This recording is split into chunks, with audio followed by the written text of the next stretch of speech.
Elisabeth Leithan diesen Nachmittag. Timo Scheider 2008 und 2009 war er der bestimmende Mann im DTM-Fahrerfeld. Die letzten 2 Jahre eher ein bisschen herzig für ihn, aber er hat sich in dieser Antwort mal festgestellt.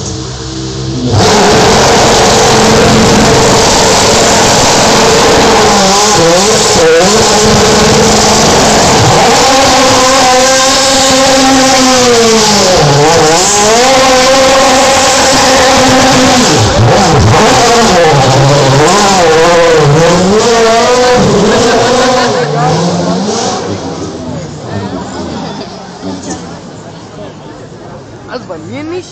Timo Scheider im Schäffler-Gebäude von Audi A4.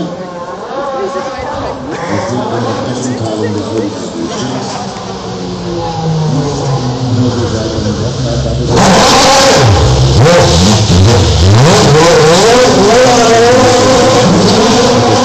kommt mal Rockenfeller, aber heute ist das dann noch relativ egal. Richtig korrekt und den Regeln entsprechend müssen sich die Fahrer erst ab dem kommenden Freitagmorgen jetzt zum Urlaub durch, quasi den nächsten von James Fox, die ersten Installation Labs, wo man prüft, ob alle Temperaturen in den richtigen Bereichen sind, ob alles am Auto sich richtig anhört, richtig anfühlt. Dann erst gilt das knallharte Regelwerk. Eine große Serie braucht auch große Regeln und Regulationen, und das müssen sich halt dann auch alle halten. Ich denke mal, auch da wird es den einen oder anderen Schiedsrichterspruch in diesem Jahr geben. Die Rennkommissare werden jetzt recht bei 3 Herstellern, Manuel Reuter hat es ja gerade auch angedeutet. Wenn es dann ein bisschen härter wird, ein bisschen mehr, ja, die Konkurrenz beziehungsweise versucht die Konkurrenz eben entscheidend zu schlagen.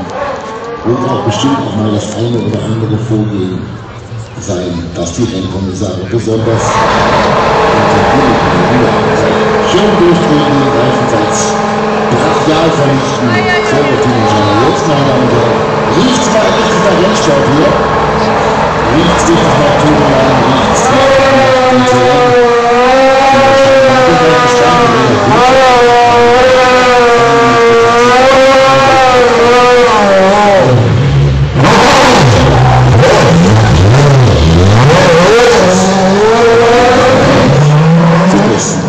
In jedem Fall ist das eindrucksvoll, meine Damen und Herren, wenn Sie mal irgendwann die Gelegenheit haben, eine solche Taxifahrt zu machen. Gibt es ja auch immer im Rahmen der DTM-Rennen, dass man um den aktuellen Golf durchaus gefahren werden kann.